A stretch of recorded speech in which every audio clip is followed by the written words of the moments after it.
Hi guys, it's Jacob again, and today we'll be talking to you about biomechanics 6.1 biomechanics notation analysis. Okay, so first off, what is notation analysis? Now, notation analysis is defined as an objective way or recording performance so that key elements of that performance can be qualified in a valid manner. This was proposed by Hughes in 2004.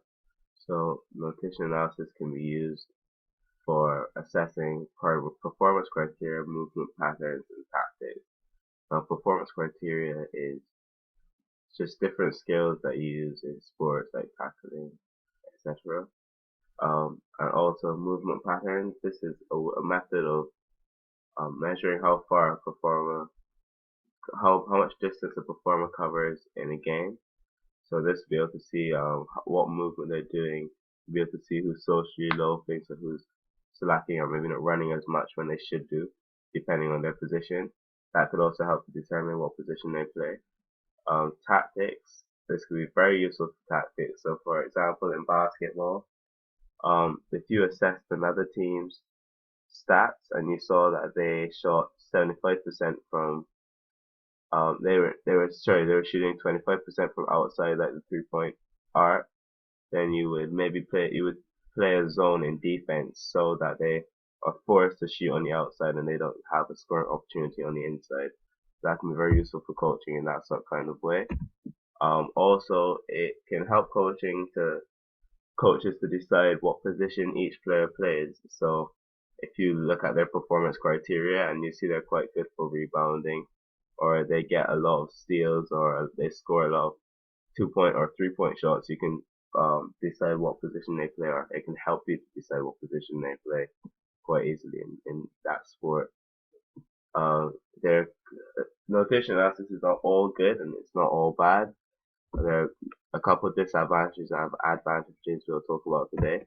So firstly, the advantages would be you could use it for comparison between two or more players, or even between one player to see what they're better at, um, and also you can see what they need to improve on. So when you use the notation analysis, you'll be able to see what their 3 point percentage is and what their 2 point percentage is.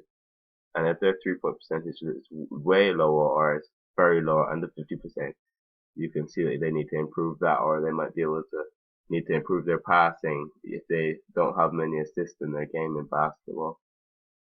And it can also be used to make graphs. So this can kind of see the standard deviation between the whole team. So if you can see a similarity or a connection between height and rebounding, that can be quite easily shown on graphs using Excel. And it's very objective notation analysis because it gives you the hardcore facts of things. So it doesn't beat around the bush. It gives you what is there. If you miss, you miss. If you score, you score. And it's also good for recording progress. So you can compare it to matches 6 months ago and matches now. You can see what you have improved on, and like you can use it just in that way, so you can compare different players and how they're progressing. But there are also bad things about notation. Well, not bad, but disadvantages about notation analysis. Um, well, if let's say, for example, if there's only one person working on the table in a basketball match or a football match, they have to record all the five players are on the five players on the court or pitch at one time. That can be quite difficult, and you can be easily distracted, especially if you didn't have a recording. But if you did have a recording of it, then there's still a chance of you missing something because it's quite time consuming, and after a while you might slow down or not be as vigilant as you were at the beginning. So that can kind of take up a lot of time, and you're not aware of the circumstances of the actual um, position you were in during the game. So, for example, if a shooter only shot the ball 5 times but missed all 5 times, those might have been at the end of the 24-second shot clock, which means that they would have limited time to take a shot. So it might not have been completely open, but they were forced to take it because they had to. that doesn't account is that's not accounted for in the notational analysis sheet. Also, the equipment that they use, like Coach's Eye, they are quite expensive, and they're also like GPSs, specially made GPSs you can attach to players to see their movement patterns. Those can be quite expensive, and that it would really help, but it's quite expensive if you want the full blast of notational analysis.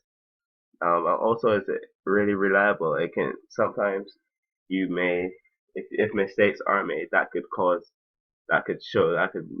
be a major mistake because then you don't see the real progress you're making, or it might just be faults. So that can be quite a big disadvantage for notational analysis. Moving on, now we're going to move on to performance criteria, and this is to do with what players do during games, and it basically outlines the skills that they have or the good and bad things they do during games. So in this is mainly it's just recording certain things like slide tackling, as you can see in the picture, shooting the ball like in ice hockey, or making free throws in basketball. Those are just small examples of performance criteria. Also, there are good things about it because it doesn't only record just the makes, but also records the attempts.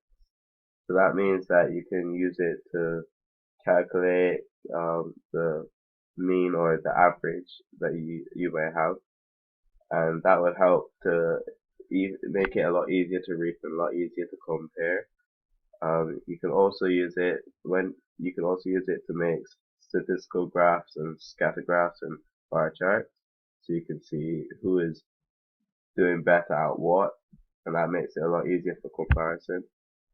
And in basketball, there are quite a few different types of performance criteria, and I chose this sport because this is one of my main sports, and I know have a lot of knowledge on the area.